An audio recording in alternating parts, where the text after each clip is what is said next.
Bom, boa tarde a todos. Estamos aqui para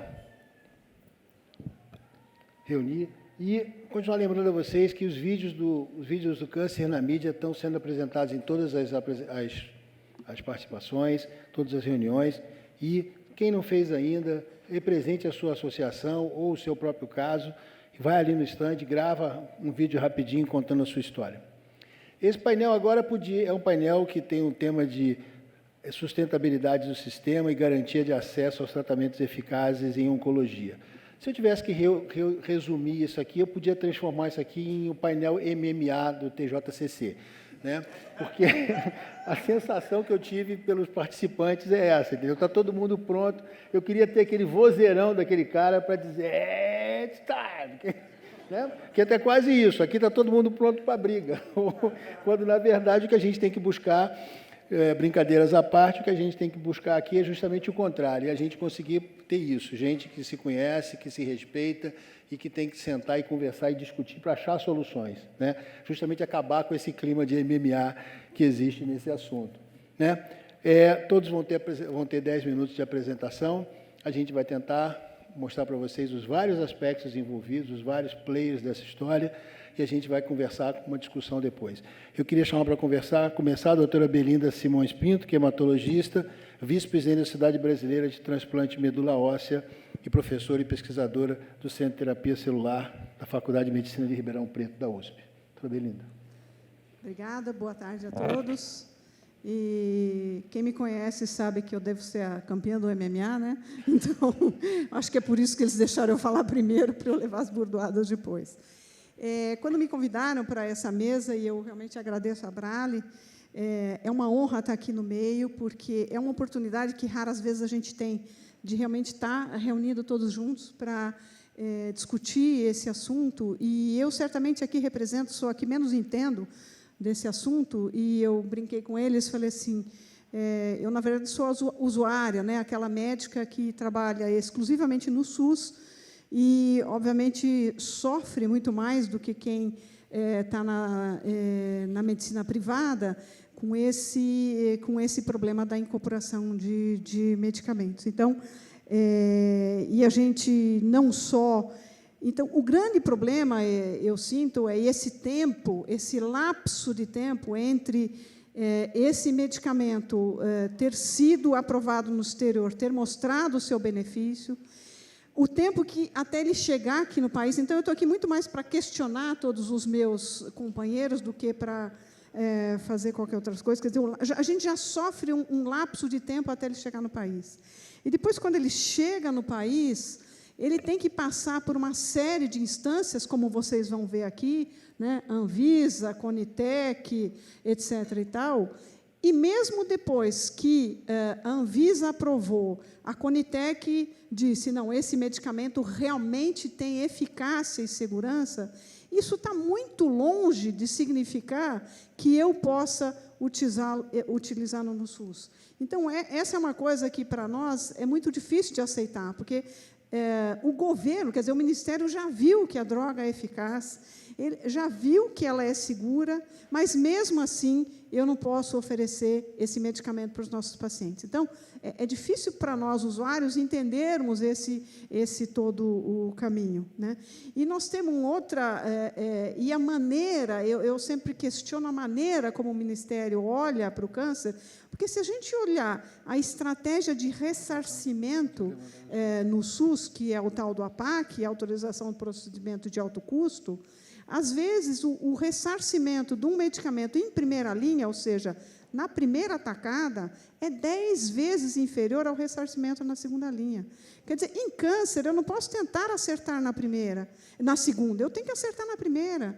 Então, essa lógica já do ressarcimento também é um pouco estranha, né? E a incorporação tem ainda um outro lapso, que é tudo bem, então, eu vou incorporar, mas eu pago para você, não essa droga nova, eu pago pelo código da doença, eu pago para você porque ele tem linfoma. Tá?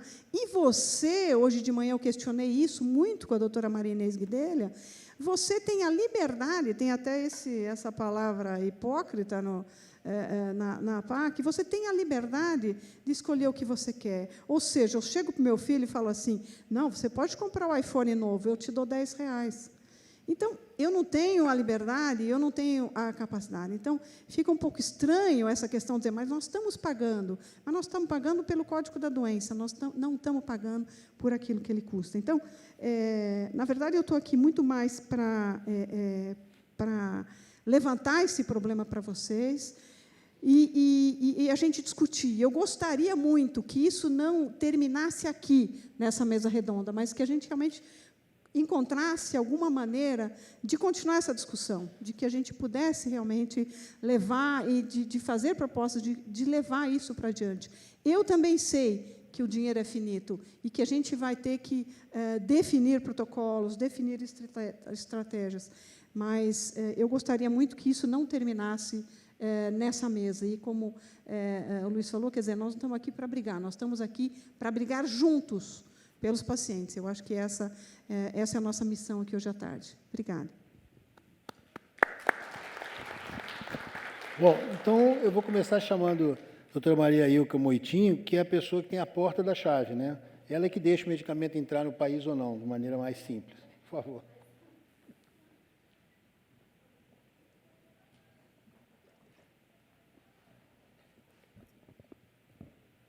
Boa tarde a todos.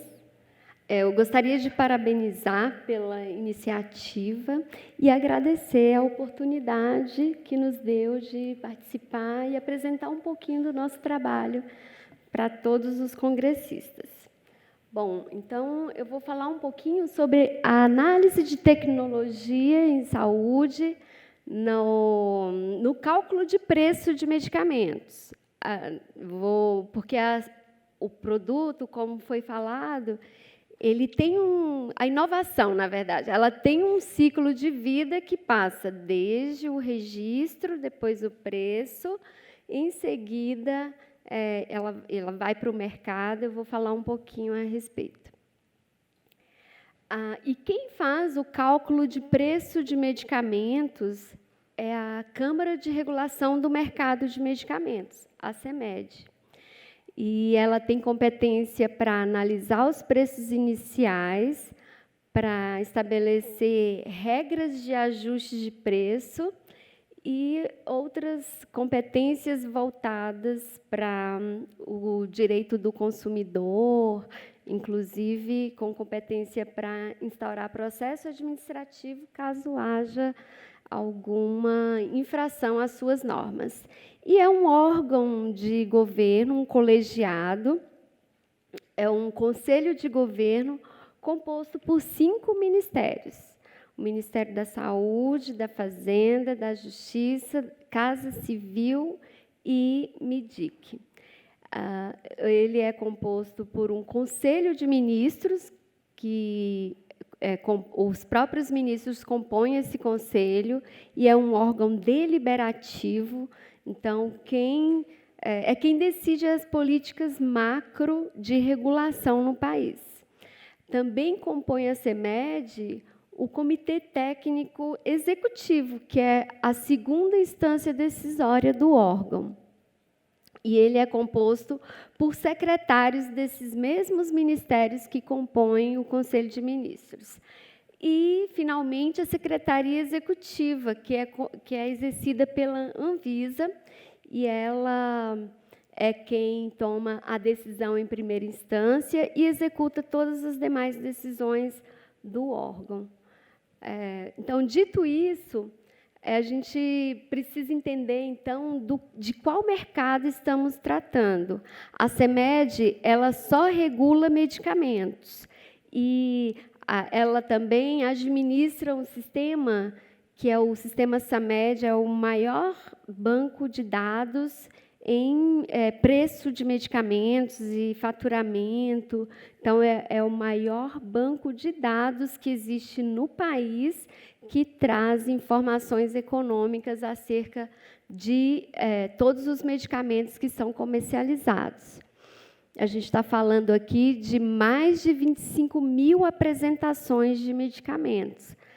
Então, Quando a gente fala em inovação, quando a gente fala em análise de tecnologia, a gente precisa entender qual o ciclo de vida dessas tecnologias. Como a doutora Belinda falou, esse medicamento, para entrar no país, ele precisa, então, de um registro na Anvisa. Então, após o desenvolvimento da pesquisa, ele precisa ser registrado no órgão sanitário. Então, após o registro na Anvisa, então ele vai ter que ter a aprovação de preços na CEMED. Em seguida, ele vai para o mercado, passa a ser difundido nesse mercado. Aí, nessa ordem que vai ser apresentada aqui também, ele vai ser ou não incorporado pela Conitec, né, pelo Ministério da Saúde, também pela ANS, e, finalmente, ele chega à sua obsolescência, em alguns casos. E como que se dá, então, a precificação baseada em evidência, baseada na inovação? A CEMED estabelece regras para análise do preço dos medicamentos. Então, se o medicamento é novo, ele é um produto novo no mercado, como a gente está falando aqui de análise de tecnologia em saúde, que é o tema desta mesa, eu estou falando hoje apenas dos medicamentos de inovação, os medicamentos novos mesmo. E aí a gente observa, primeiro ponto a se observar é se o medicamento ele traz ganhos terapêuticos em relação aos produtos que já existem no mercado. Então, se ele traz esse ganho terapêutico, ele vai ser calculado com base no preço internacional. O produto que apresenta ganho terapêutico, que comprova por meio de estudos científicos que ele é superior a todas as drogas que já existem no mercado, e aqui eu estou falando de oncológicos, inclusive, porque muitos desses medicamentos são oncológicos, aí a gente faz o cálculo com base no preço internacional. Nós vamos verificar qual o preço numa cesta de países, que são 9 países, mais o país de origem do produto, e o menor preço entre esses países será o preço que a CEMED, a Anvisa, vai conceder para esse medicamento, para que ele seja comercializado no país. Se ele não apresenta ganho terapêutico, aí tem 2 tetos possíveis de preço. A gente vai verificar também qual o menor preço internacional desse produto em países como Estados Unidos, França, Itália. A gente verifica qual o preço, então, o menor preço dentre todos esses países vai ser um dos tetos. Também a gente vai fazer um custo de tratamento, uma análise de custo de tratamento com as terapias que já existem para aquela mesma indicação terapêutica. E daí a gente vai verificar qual foi o menor preço entre eles, o menor teto, e assim será estabelecido o preço para esses produtos. E isso é feito com base na avaliação de tecnologias em saúde. Aqui eu trouxe a pirâmide da evidência, que vai estabelecer como que a gente vai aferir o ganho terapêutico para esses produtos. A gente vai, então, eleger os comparadores, vai eleger o comparador mais próximo desse produto, e dali a CEMED estabelece qual o preço, com base, então, no custo de tratamento daquele produto que já existe no país. É importante observar que nessa pirâmide a gente só observa o topo da pirâmide, a revisão sistemática e os ensaios clínicos randomizados. Os demais, quando só tem esses outros estudos, eles não podem ser considerados para efeito de inovação, para efeito de ganho terapêutico. Então, tem que ter então, uma revisão sistemática dos estudos e o ensaio clínico randomizado que comprove que aquele produto é superior aos que já existem no mercado. E, então, com base nessas análises, a gente verifica que a regulação tem trazido ganhos para o país, porque a gente tem evitado que medicamentos entrem no mercado por preços muito altos.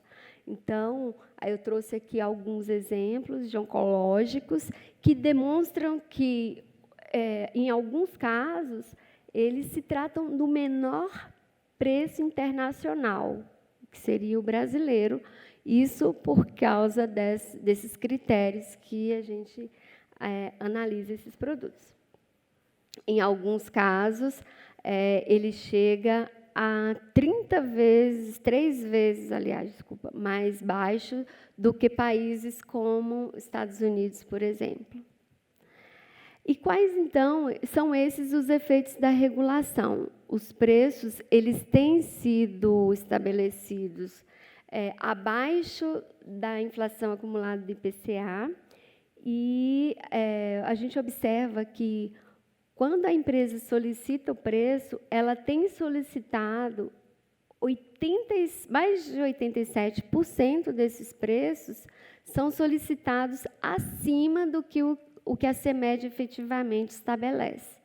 Então, isso significa uma redução média de 35% nos preços máximos de entrada. Então, se não existisse a Câmara de Regulação do Mercado de Medicamentos, hoje, os preços dos medicamentos, principalmente de medicamentos novos, ele estaria muito acima do que se observa hoje. Então, o meu chefe, o Leandro Safatli, que é o secretário executivo, ele costuma dar um exemplo de produtos de bens de consumo, né, que ele equipara os medicamentos a esses bens de consumo, de modo que, se não existisse a CEMED, os preços dos medicamentos seriam como... você comprar um medicamento no Brasil seria como comprar um celular, um automóvel, em relação ao preço que existe desse mesmo produto em outros países, como, por exemplo, os Estados Unidos. Isso porque essas regras têm trazido os preços dos medicamentos bem para abaixo do que a indústria realmente pretende comercializar. Aqui eu trouxe uma evolução da participação de mercado de alguns antineoplásicos, e isso por classe terapêutica anatômica, e a gente observa, então, que são dados até 2014, né, os antineoplásicos têm tido uma evolução e mais ou menos uma estabilidade nos seus preços, e também os medicamentos oncológicos comercializados no Brasil.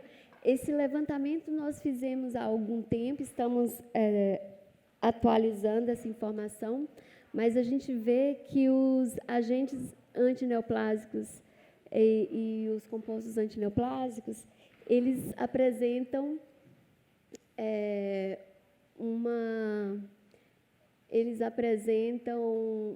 uma soma de 49%, significa que o mercado é bem concentrado desses medicamentos, e por isso dificulta até um pouco os descontos que são concedidos nesta área. Aqui a concentração também concentrada por subclasse terapêutica, 86% são fortemente concentrados, que reforça o que eu falei, e agradeço a atenção de vocês. Muito obrigada.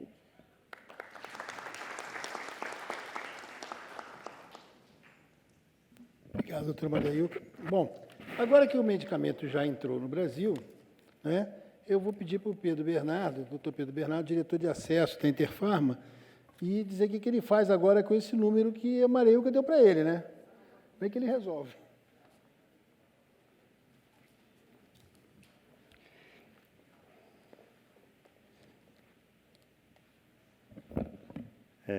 Bom, obrigado pelo convite, a Brália, a Dora Miruza e toda a equipe.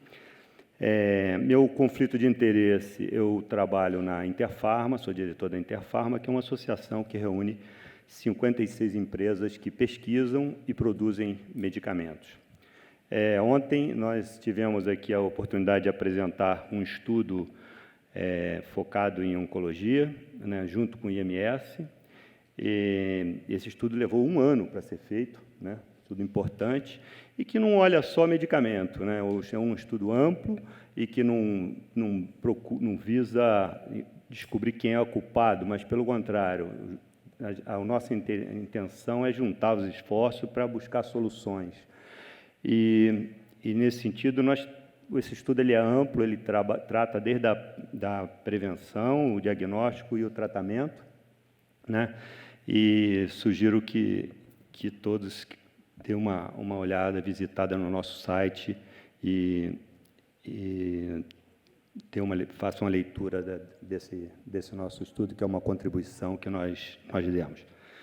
Bom, em relação a esse assunto, eu até incluí aqui no início da minha fala algo que a gente vem se incomodando um pouco, que é uma narrativa que vem insistentemente aparecendo na mídia, de que as novas tecnologias, né, elas são um problema porque aumentam o custo, né, e não uma solução porque curam as doenças. Elas são apenas um problema porque aumentam o custo. E várias matérias na mídia sempre apontando o lado ruim da tecnologia, mas esquecendo que todo esse avanço na tecnologia tem proporcionado a melhoria do bem-estar, a maior longevidade, tudo isso que a gente vem observando. Bom, aí peguei uma dessas matérias, e só para mostrar o exemplo, né, em que diz, né, até cita a ANS, mas falando do rol, e cita que essas tecnologias que estão sendo estudadas para avaliar, para serem incorporadas ao rol, que elas gerariam um impacto muito grande, né, criando mais problemas do que soluções.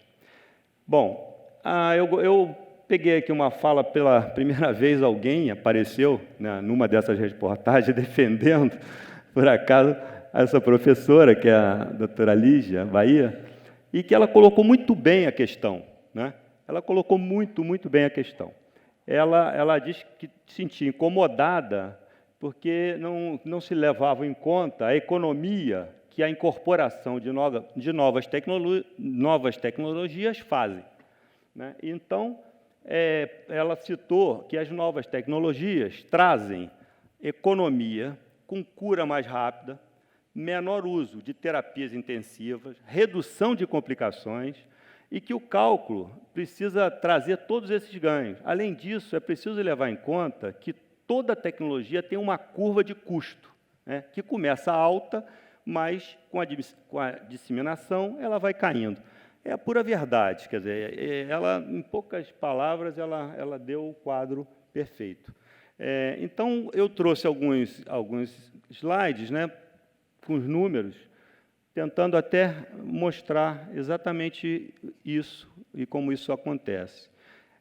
Primeiro, um dado que eu agradeço, inclusive, à CEMED, que me deu acesso a essas informações, sobre os oncológicos.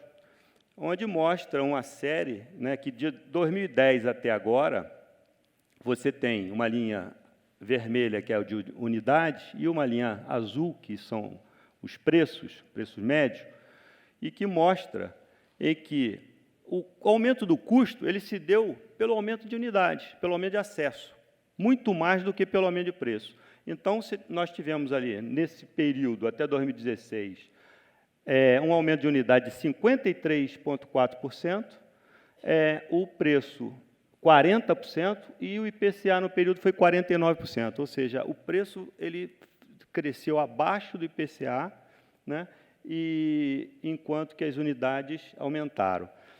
Isso, mesmo com a introdução das drogas mais caras. E por que isso acontece? Ao mesmo tempo que se introduz drogas mais caras, as que estão no mercado estão caindo de preço. E essa queda de preço dessas drogas que estão no mercado fazem com que o conjunto tenha um resultado desse tipo. Ou seja, essa ameaça de que tudo mais caro, vai ficar tudo mais...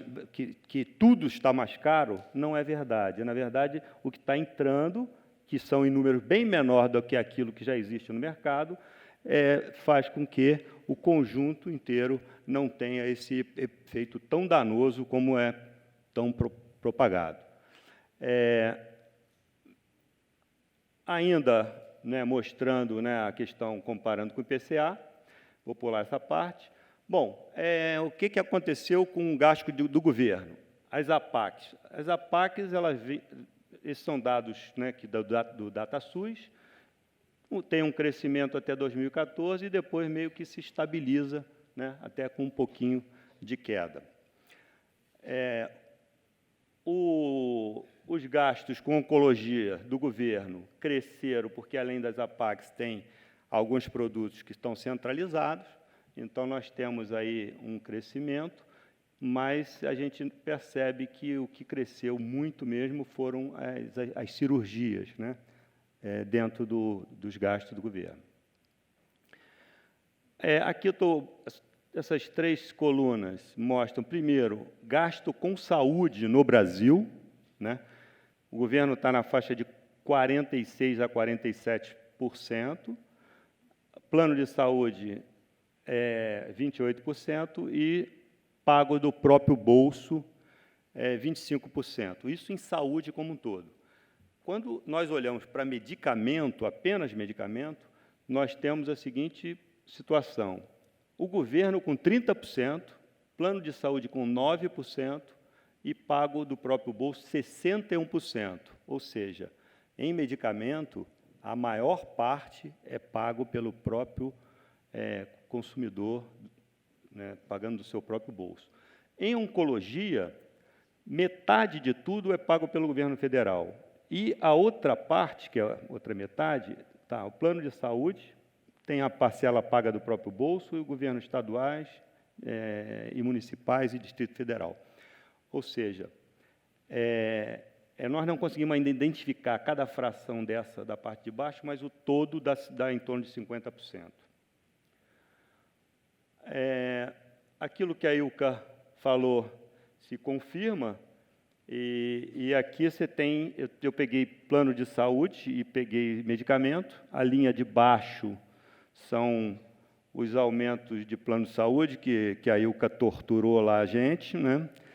E tivemos aí, durante alguns anos, acumulado de medicamento em 82%. O plano de saúde teve 214% e a inflação pelo IPCA foi 112%. Um outro dado que também é interessante, por conta daquela discussão inicial, do impacto, né, é quanto nós vendemos para clínicas e hospitais, que é o canal que pode ser reembolsado pelo plano. Nem tudo que está em clínica e hospital é plano, mas a gente considerou como se fosse. E aí nós tivemos a seguinte situação. Essa parte está amarela, não está dando para ver, é algo em torno de 5 bilhões que o plano, na verdade, reembolsou. Veja, não digo que o plano tenha reembolsado, digo que foi o que a indústria vendeu com essa finalidade, ok? Isso representou, em termos do faturamento do plano, algo em torno de 3%. Agora, o que é interessante é que essa conta ela não subiu. Você vê que ela vem mais ou menos estável, até caindo um pouco, começou com 4, 3 e pouco, então não houve aumento de participação do medicamento na nossa avaliação em cima do faturamento do plano de saúde. Em relação àquilo também que foi dito no início, as tecnologias entram com um preço mais alto e vão caindo ao longo do tempo. Tem um produto que a gente está trazendo aqui como exemplo, né? Não quero, aqui a intenção não é falar do produto, mas não é do personagem, mas do enredo. Então, aqui você vê que houve uma queda. Esse slide eu peguei também lá da CEMED, emprestado, e que mostra, é um estudo que o Leandro pegou desse professor, quando ele esteve visitando essa Universidade de Liverpool, e que ele fez um estudo das 20 medicamentos mais vendidos no mundo, né? E ele chegou à conclusão que, dos 20 mais vendidos no mundo,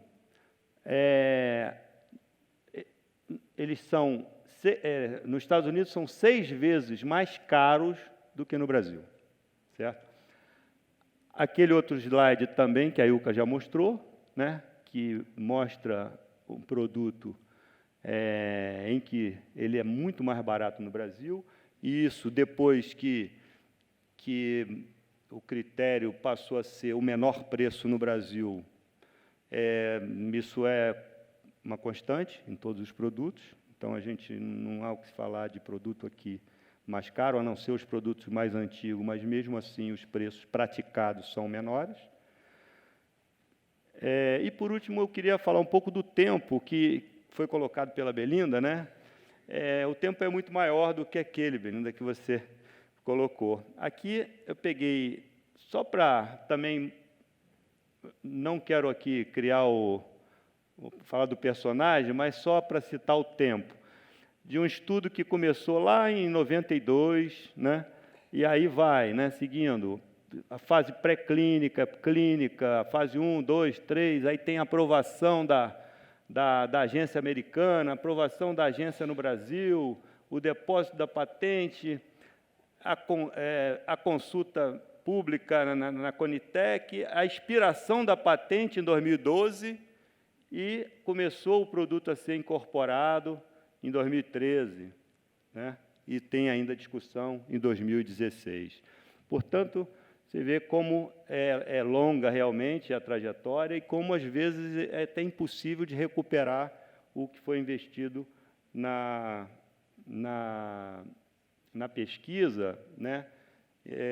Dentro do sistema oficial, né? De incorporação, no caso aqui no Brasil, porque em outros países incorporaram, então, recupera em outros países. Bom, a situação atual e futura, né, um pouco do que já foi falado naquele estudo que a gente apresentou, né, nos últimos anos, o crescimento do PIB e da arrecadação ficaram abaixo, né, dos gastos públicos em saúde, do crescimento dos gastos públicos. Quer dizer, eu diria que não foi nem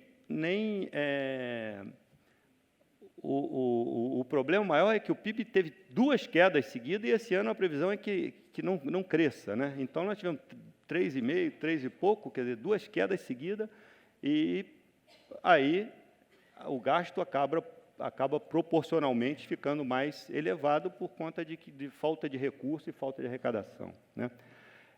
As drogas complexas, de alto custo, continuam ampliando a sua participação nos gastos de governo, né? Elas continuam cada vez mais com maior peso. A judicialização, ela incorre em gastos não orçados pelo Ministério e pelas secretarias, e muitas vezes com custo unitário expressivo, sem descontos comerciais, porque elas não estão dentro do sistema, não tem um processo normal, e que pudesse haver uma negociação e obter um preço melhor, o que, para a indústria, pode ser feito um planejamento, pode ter uma coisa mais organizada e para o governo obter um valor menor e o sistema todo se beneficiar com isso. Os diversos tratamentos novos considerados como essenciais pela sociedade médica, que não estão ao alcance de toda a população, né? O estudo também mostra que várias regiões do país, vários lugares, a gente não tem o mesmo acesso, né? A qualidade do acesso à saúde é discrepante entre os estados. A situação futura, a gente entende que depende muito da macroeconomia, né? E que o déficit da União tende a se intensificar, exigindo reduções mais drásticas de gasto público. Quer dizer, se não houver um crescimento do país, um crescimento do PIB, fica difícil essa equação. Quer dizer, essa equação já não é fácil, mas ela fica mais difícil, né? A reversão da ampliação do desemprego, a gente começou a ter algumas boas notícias, não sei se isso vai se confirmar, né, tem 35 mil novos empregos gerados num mês, em outro, depois de vários anos de queda, e essa queda foi fazendo os planos de saúde perder muitos beneficiários. A gente poderia cessar essa queda e até começar a reverter, o que é uma notícia boa, né? Aí o envelhecimento da população com incidência de doenças crônicas e câncer, pressão para a incorporação de novos medicamentos efetivos e de alto custo continuará aumentando em linha com o que está acontecendo no mundo inteiro, né? Existe muita pesquisa e a maioria das pesquisas são em produtos oncológicos e o Brasil não vai poder ficar fora dessa discussão. E nós temos, então, uma ampliação de demanda por tratamentos eficazes, né? E temos uma dificuldade na capacidade de financiamento. Vai demandar um esforço conjunto e para uma eficiente alocação dos recursos. Nós vamos ter que, todos juntos, realmente, estar trabalhando para que a gente possa alocar os recursos da melhor maneira possível e a sociedade obter o melhor resultado. Obrigado, estou à disposição depois para a pergunta. Obrigado, doutor Pedro. Bom, queria chamar agora, aproveitar que estou aqui no caminho, chamar o doutor Arthur Brito para falar sobre a incorporação dessas tecnologias.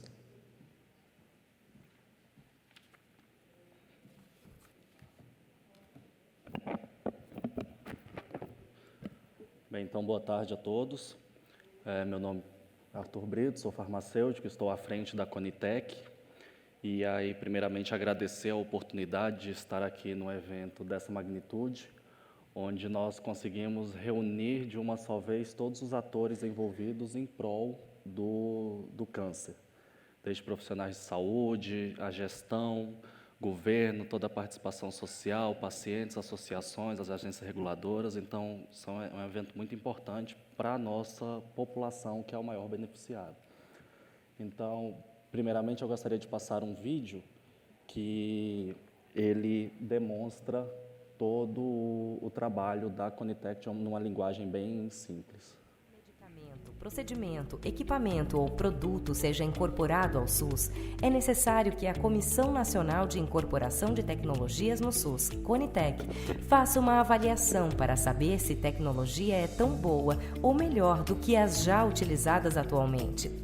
A avaliação da Conitec, que deve ser feita em 180 dias, considera todos os estudos científicos relevantes sobre a nova tecnologia, bem como os benefícios para os pacientes e os custos envolvidos.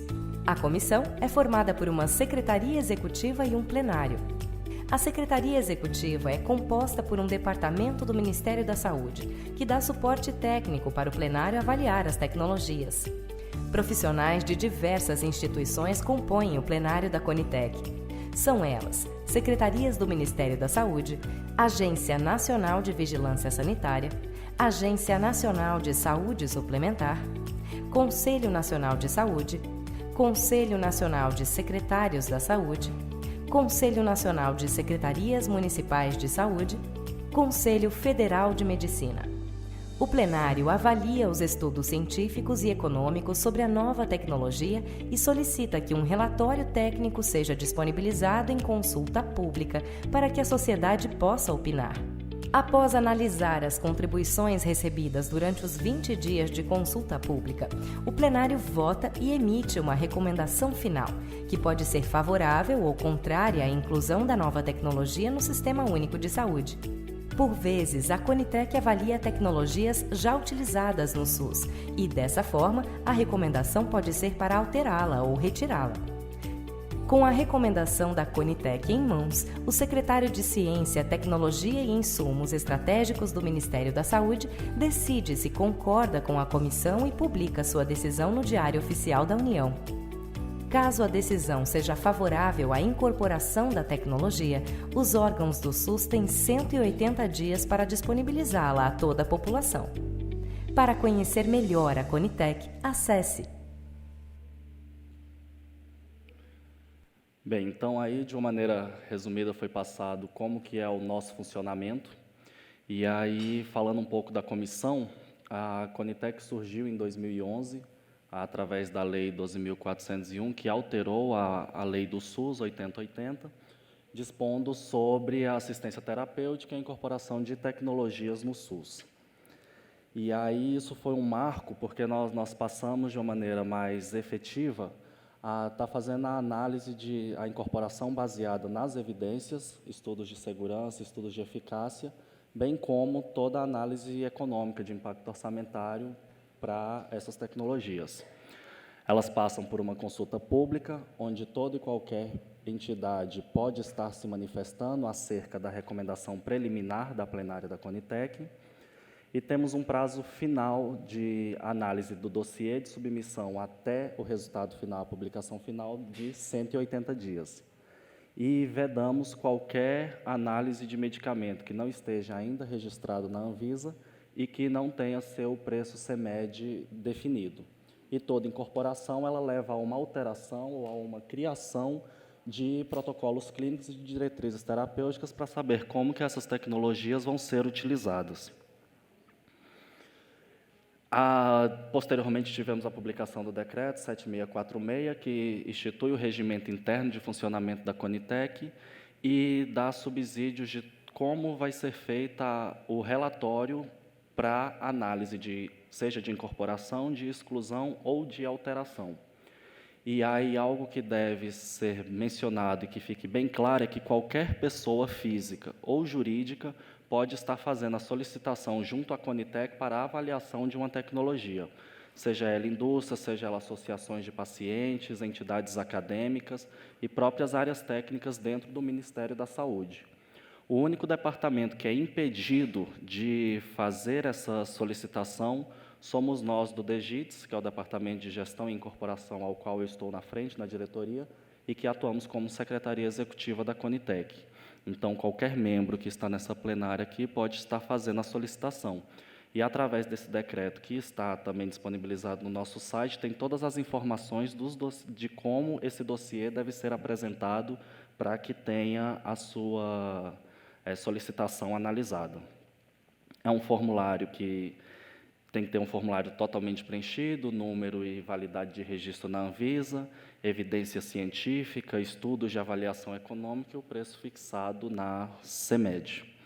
Então, a avaliação de tecnologia é isso, é uma síntese das implicações do uso dessas tecnologias em saúde, constituindo um subsídio importante para uma tomada de decisão, onde nós analisamos tanto a parte clínica, de segurança, de eficácia, quanto a parte econômica posteriormente, bem como o impacto social que vai ter isso após a incorporação, após essa tecnologia ser disponibilizada para a população, e a nível organizacional, como que isso vai funcionar, a questão de aquisição, de distribuição, como que vai ser a melhor forma para que a população tenha acesso e se beneficie dessas tecnologias incorporadas. E aqui o resumo, desde a solicitação, o dossiê de submissão, até a publicação em 180 dias da incorporação e mais 180 dias para estar disponível no SUS e de uso da população. E aqui eu trago alguns resultados da Conitec desde a criação, em janeiro de 2012, que já foram 63 reuniões, são reuniões que acontecem mensalmente, 59 ordinárias e 4 extraordinárias. Já tivemos uma demanda de 592 tecnologias analisadas, algumas demandas não conformes. Hoje nós estamos dentro do departamento com 64 demandas em análise, e já tivemos 231 consultas públicas, chegando a quase 40 mil contribuições em todo esse período, mostrando a crescente participação social no nosso processo. Já foram incorporados 60% da demanda solicitada, 27% não foi incorporado, e dessas, 12 foram analisadas para exclusão ou substituição por uma nova tecnologia em uso. A nossa maior demanda é medicamento, seguido de procedimento e produto, e a oncologia, que é o assunto foco do Congresso, está no segundo lugar em termos de demanda para nós da Conitec. Em primeiro lugar é a parte de infecto, e seguido de reumato, cardio, neuro, pneumo, parte genética e alguns outros temas que englobam os 234 análises. E aqui a questão da evolução na participação social. Então, até agosto, que é a última consolidação dos dados, nós já atingimos um recorde comparado a todas as outras consultas públicas nos anos anteriores, desde a criação em janeiro de 2012. E aí, como que está hoje definido por legislação, que é um dos nossos desafios, que eu já vinha conversando com a doutora Belinda, como que o câncer está sendo visto no SUS. Então, já foi comentado em todo o Congresso, nós temos a portaria 874, de 2013, que instituiu a Política Nacional de Prevenção e Controle do Câncer na rede de atenção à saúde, reconhecendo o câncer como uma doença prevenível e de necessidade de oferta de cuidado integral para o paciente. Depende de uma organização das redes, que deve ser regionalizada e descentralizada, seguindo os princípios do SUS, e a incorporação e o uso das tecnologias devem ser resultados de toda uma recomendação formulada por órgãos governamentais, como exemplo nosso da Conitec, a partir de processos de avaliação de tecnologia e avaliação econômica, responsabilizando todas as esferas de gestão que temos hoje no país. Como atribuições do Ministério, nós temos a definição de normas para linhas de cuidado, a elaboração de protocolos clínicos e diretrizes terapêuticas, a avaliação das tecnologias em si, tanto a parte de segurança, eficácia e análise econômica, a efetuação a habilitação dos estabelecimentos de saúde que vão estar tratando da oncologia e o estabelecimento de diretrizes para a prevenção e o controle do câncer. Atualmente, a legislação coloca como que tanto o Ministério como secretarias, estados e municípios, eles não deveriam padronizar ou fornecer os medicamentos para a população e para os hospitais. Isso teria que ser feito um ressarcimento por parte da APAC, através da tabela de procedimentos, medicamentos e OPMS, que pode ser acessada pelo SIGTAP, que é o sistema de gerenciamento dessa tabela, especificando os procedimentos quimioterápicos aplicáveis a situações clínicas específicas para as quais as terapias antineoplásicas estejam indicadas. E os hospitais que são credenciados e habilitados para ter o fornecimento do tratamento oncológico para os pacientes, eles possuiriam não a liberdade, mas uma autonomia para padronizar e adquirir e fornecer esses medicamentos oncológicos, mas que hoje nós temos uma dificuldade de inclusão, de adaptação do que é oferecido como tratamento de oncologia e do que é ressarcido para esse paciente, para a instituição que está oferecendo isso, que é um dos nossos pontos de discussão hoje aqui nessa mesa. E aí caberia à instituição registrar o uso desses medicamentos conforme procedimento, que seriam ressarcidos pela autorização de procedimentos de alta complexidade. E aí nós, enquanto Conitec, não entraríamos até então na incorporação direta do medicamento e o fornecimento do medicamento, mas sim fazer todas as análises da tecnologia para que fosse feita a mudança de procedimentos nessa tabela ressarcida pela PAC. E aí, feita uma análise conjunta junto com a SAS. Aí aqui é a estrutura da tabela, como que são os grupos que são definidos dentro da tabela, procedimentos clínicos, cirúrgicos, todos eles se enquadram dentro do tratamento em si para os pacientes oncológicos. E aqui nós temos um exemplo de alguns, são 23 protocolos clínicos e diretrizes que já temos publicados para tratamentos de diversos segmentos da oncologia e alguns protocolos de uso também de medicamentos, porque muitas vezes nós dependemos de um tempo para atualização desses PCDTs, mas dependendo do que for incorporado, a gente já consegue fazer um protocolo de uso, uma nota técnica, informando como que vai ser aquele uso, até fazer a atualização completa do documento final. E aqui exemplo de algumas das incorporações que a Conitec já fez, até o presente momento, com relação à oncologia. E aí eu trouxe um outro ponto que eu acho que é pertinente para a proposta desse evento, que é toda a questão da evolução da participação social ou do fomento da participação social na nossa tomada de decisão enquanto comissão responsável pela incorporação e o fornecimento de tratamento e de tecnologias para o SUS. Então, nós tivemos, a partir de 2014, foi quando começou-se a fazer uma chamada para as consultas públicas um pouco mais ativa. Fazemos também a questão de enquetes para elaboração de PCDTs, onde nós soltamos a enquete para que todos os profissionais, entidades que se sentirem confortáveis, nos deem direcionamento para saber, numa primeira reunião de escopo, quais os pontos que eu devo analisar para a confecção e a entrega final do protocolo para tratamento. Iniciamos um processo de relatórios para a sociedade. O que são esses relatórios? Quando nós soltamos o relatório para a consulta pública, para que todos possam se manifestar, nós soltamos uma versão técnica e uma versão numa linguagem mais simplificada para que a população que não seja profissional de saúde possa entender o que está sendo discutido, o que foi considerado para essa decisão preliminar, positiva ou negativa de incorporação ou de alteração, e possa, então, ter a voz para se manifestar.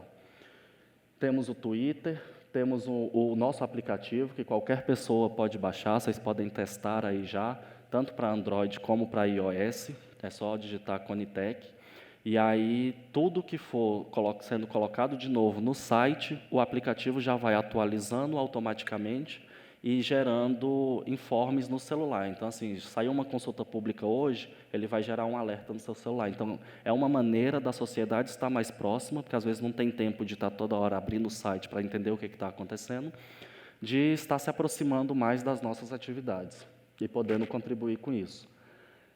Quinzenalmente, nós temos o Conitec em Evidência, que são videoconferências transmitidas ao vivo, que quem acessar o site é sempre às segundas-feiras, a cada 15 dias, das 16 às 17. A nossa próxima é agora, dia 2 de outubro. E aí todos podem estar participando, são vários NATs, várias agências de avaliação de tecnologia do Brasil que participam, onde alguns pontos são discutidos e que vale a pena todos estarem atentos ao que está sendo proposto. Em 2016 também publicamos esse livro, Entendendo a Incorporação de Tecnologias no SUS, voltado para a sociedade.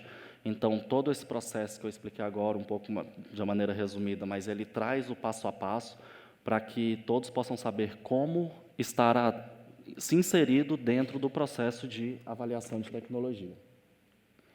Temos nosso LinkedIn e também tivemos o HTAI, que é a Agência Internacional de Avaliação de Tecnologias, publicou um livro com relação à avaliação de tecnologias e o envolvimento do paciente, e nós da Conitec tivemos um capítulo publicado nesse livro, mostrando a relevância da nossa comissão também a nível internacional. Aqui, para ir finalizando, são alguns dos desafios que nós ainda temos. Eu estou à frente do departamento há pouco tempo, mas nós já estamos iniciando discussões de como intensificar o diálogo com todos os atores envolvidos, como implementar todos esses processos de uma maneira mais clara e mais transparente, como pensar em todo esse modelo de avaliação de tecnologias na oncologia, de maneira que realmente seja efetivo tanto a questão da análise como a questão do fornecimento e do acesso ao paciente a essas tecnologias. não é uma competência, né, de governabilidade apenas nosso da Conitec, envolve outros atores, envolve as secretarias responsáveis pelo atendimento, pela atenção integral ao paciente, mas é algo que deve iniciar conosco também. Uma participação social mais efetiva e mais participativa, e, além de tudo isso, o monitoramento dessas tecnologias após a disponibilização para a população, para saber se tudo aquilo que foi proposto nos estudos, que foi analisado, realmente está sendo implementado e o paciente realmente está tendo benefício com o fornecimento e a disponibilização, o acesso a essa tecnologia que foi incorporada. Então, assim, em nome do departamento, aqui a foto de alguns atores, eu falo que a equipe do DGITS e a equipe da Conitec está, sim, envolvida no Todos contra o Câncer. Nós estamos abertos para qualquer questionamento, temos nosso site, temos nossas plataformas de divulgação. Sintam-se à vontade para questionar, para estar junto conosco, porque nós precisamos disso, nós precisamos dessa provocação, precisamos dessa aproximação. Eu já conversei, né, durante esses 2 dias com várias associações, que é importante esse diálogo, essa aproximação para a tomada de decisão, porque eu acho que fica algo mais robusto e uma decisão tomada de maneira compartilhada, eu acho que é benefício, eu tenho certeza que é benefício e ganho para todos os envolvidos. E, em nome da Conitec, agradeço a atenção de todos. Muito obrigado, doutor Arthur. Vou pedir agora a palavra da doutora Raquel Medeiros Lisboa, gerente-geral de regulação assistencial da Diretoria de Normas e Operação de Produtos da ANS.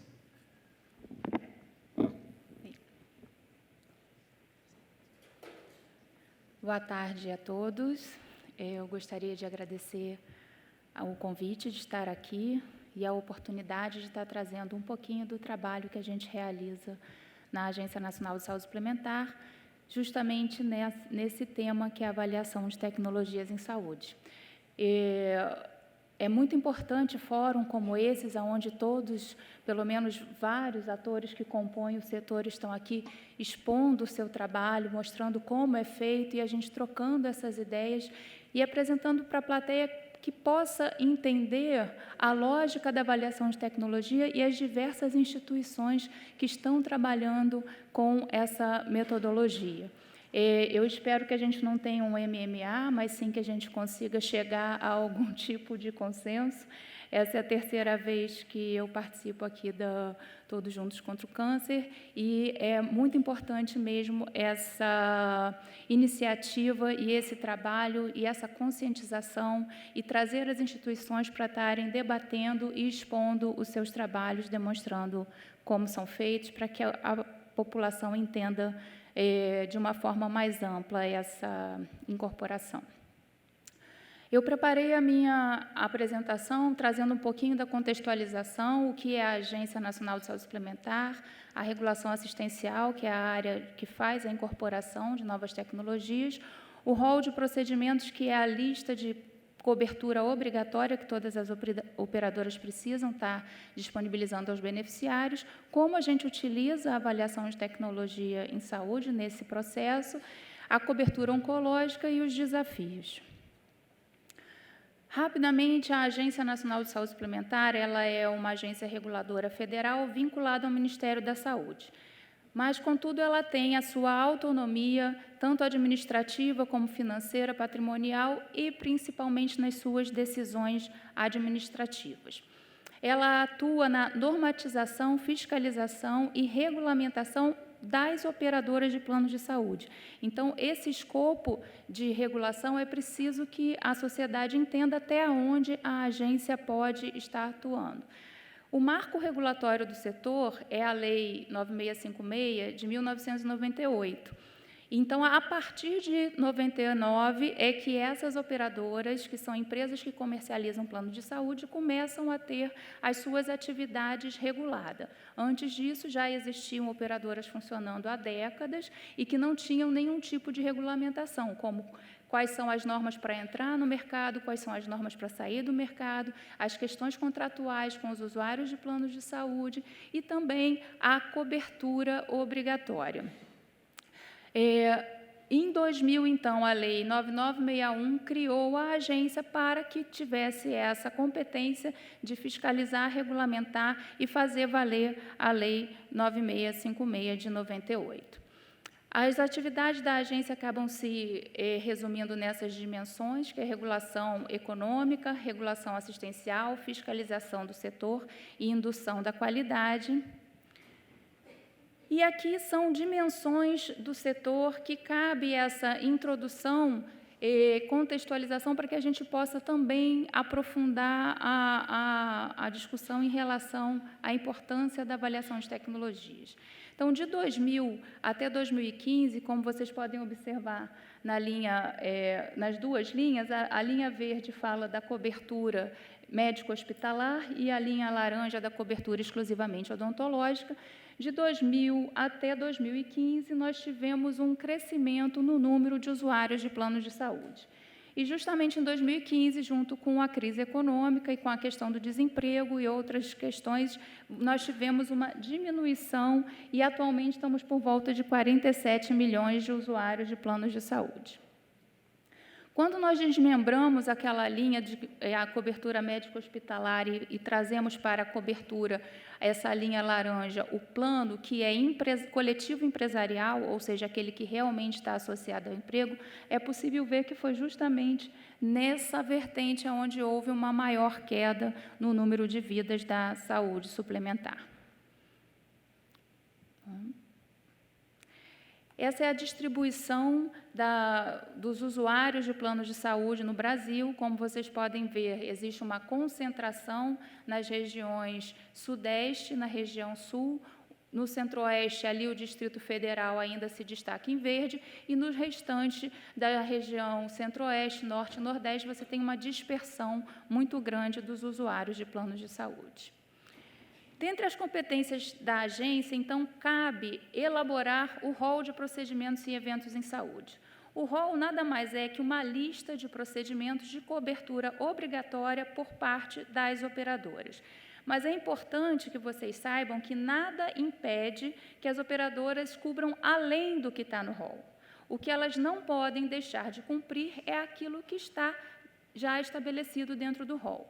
O rol, então, é a cobertura mínima, mas ele não é uma cobertura tão mínima assim, uma vez que, por lei, ele precisa dar conta de todas as doenças classificadas na Classificação Internacional da Doença da OMS, na CID. Então, ele já tem mais de 3.400 procedimentos e, a cada revisão, a tendência é que novos procedimentos, novas tecnologias entrem nessa lista. Uma vez que a primeira lista foi feita em 1998, e como a gente já falou aqui, nós temos uma enorme evolução da tecnologia, não era possível que a gente ficasse com essa lista por tanto tempo, no caso agora quase 20 anos. A lei, então, estabelece essa competência para a agência, mas ela deixa a critério da própria agência qual vai ser a melhor forma de fazer essa avaliação e essa revisão periódica do rol.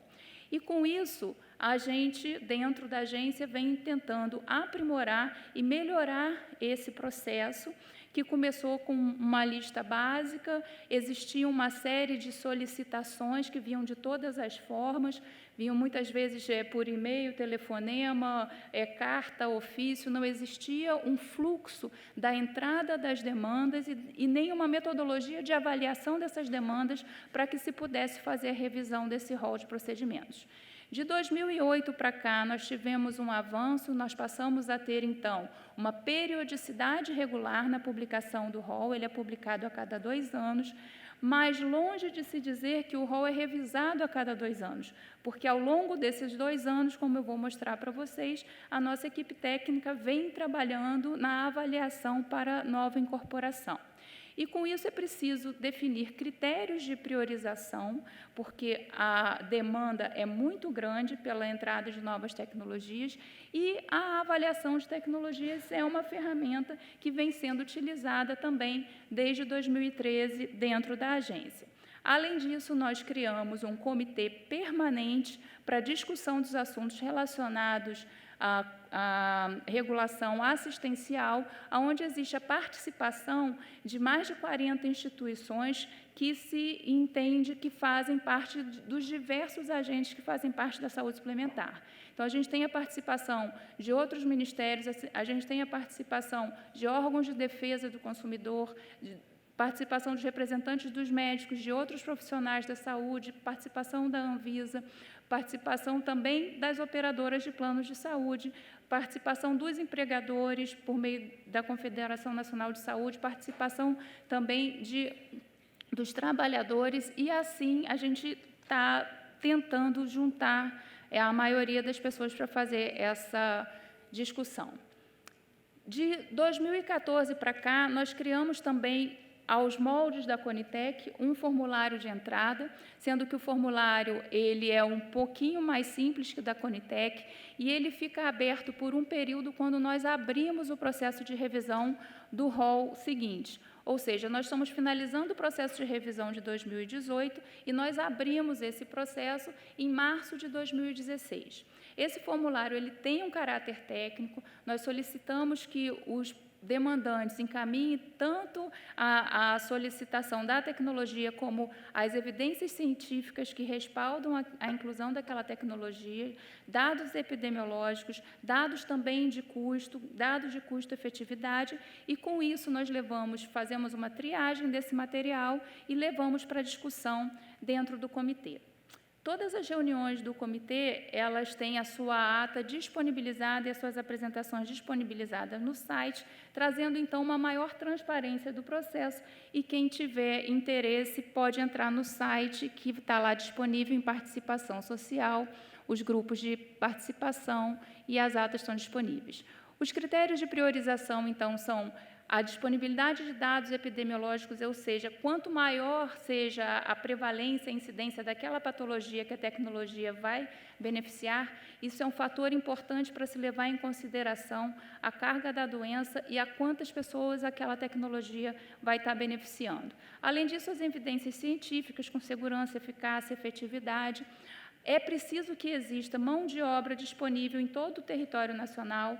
As regulamentações da ANS, elas valem para todo o território nacional, então não adianta que eu tenha uma tecnologia disponível apenas em grandes centros, como Rio, São Paulo. É preciso que ela esteja difundida, é preciso também que a tecnologia ou o medicamento já tenha sido registrado na Anvisa, e que também, quando essa tecnologia ela é já avaliada pela Conitec, a avaliação da Conitec nos serve como insumo para que a gente utilize também na nossa avaliação. Esse é um resumo do processo, então, de revisão do rol. Nós recebemos as demandas via formulário, nós discutimos com o COSAúde, levamos uma proposta para a diretoria colegiada da ANS, que é a instância deliberativa da agência, e, a partir disso, então, essa proposta vai para a consulta pública. A proposta para a revisão do rol de 2018 já esteve em consulta pública entre junho e julho desse ano, e nós, então, estamos no último quadradinho. Nós já fizemos a análise dessa consulta, já apresentamos para o COSAúde, falta a apresentação da colegiada para que, então, o novo rol seja publicado. A previsão é agora, em meados de outubro, para entrar em vigência em janeiro de 2018. É importante que essa consulta pública é a consulta pública que mais tem contribuições dentro da agência. Nós tivemos mais de 5.230 contribuições, das quais a maioria das solicitações são por incorporação de novas tecnologias, e a maioria das solicitações vem justamente dos usuários. Mais de 53% vieram dos usuários. Então, mostra que realmente a população está participando desse processo. Esse foi a consulta pública no site, o período que ficou, a forma de entrada. E, para se falar em avaliação de tecnologia em saúde, não dá para deixar de falar sobre gastos em saúde, que já foi muito bem colocado aqui nas apresentações anteriores, são gastos crescentes. Isso não é também um privilégio do Brasil, isso vem acontecendo em todas as partes do mundo. Esse é um gráfico do Banco Mundial, e essa curva ascendente, ela é a curva de todos os países, não só do Brasil. E aí a tomada de decisão não pode deixar de fazer pelo menos um mínimo de avaliação de custo-efetividade daquela tecnologia. O que a gente sabe é que o conhecimento científico ele está muito além daquilo que acontece na realidade, na prática médica. Ou seja, entre o conhecimento que dispomos e a utilização das novas tecnologias, ela não existe apenas uma lacuna, mas tem um abismo. Esse é um trabalho feito em 2001 pelo Institute of Medicine norte-americano e que demonstra essa diferença na utilização, independente do que acontece em relação às evidências científicas daquela tecnologia. O que a gente percebe, então, que os recursos acabam sendo utilizados em tecnologias que já não têm tanta evidência para justamente aquela indicação. Então, você pode ter um uso excessivo, você pode ter um uso ineficiente, inadequado, ou até um subuso da tecnologia que já tem evidências robustas. A avaliação de tecnologias, então, o que ela é? Ela é uma síntese de todas as publicações que demonstram o benefício daquela nova tecnologia, assim como os seus riscos e os seus impactos na sociedade, seja impacto tanto na questão do ganho em saúde, como também a questão dos impactos econômicos, sociais e até éticos. Então, não dá mais para que a gente fique fazendo escolhas aleatórias, escolhas que estejam deslocadas do que existe de evidências em relação à utilização da tecnologia. Com relação à cobertura oncológica no rol, essa foi o resultado da proposta que foi encaminhada à consulta pública. Sempre nós temos um peso grande das tecnologias relativas à oncologia. Então, nós colocamos em consulta pública mais de 6 novos quimioterápicos orais, mais 2 indicações de PET-CT oncológico e outras, inclusive, cirurgias para a questão do câncer uterino. Então, sempre o câncer tem uma carga grande nas novas tecnologias solicitadas para a agência. Essa aqui é uma lista, eu vou passar muito rápido, de tudo que já tem coberto. Então, as quimioterapias, as radioterapias, os PET-CTs para uma série de indicações, várias cirurgias, a maioria das cirurgias todas já incluídas. Esses foram os avanços ao longo do tempo, a entrada da quimioterapia oncológica também ambulatorial, que se deu em 2010, a entrada da radioterapia em 2014, a entrada dos quimioterápicos orais, que na lei dos planos de saúde não obrigam as operadoras a pagarem o que há de medicamento oral de uso domiciliar, e por meio de uma alteração da lei se incorporou também os quimioterápicos orais.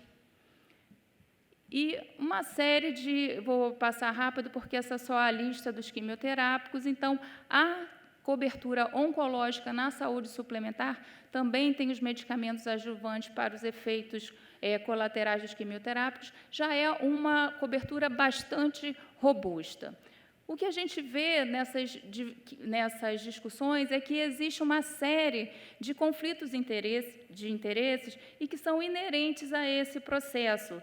Cada ator tem uma percepção diferente em relação ao ganho que aquela tecnologia vai trazer para o setor.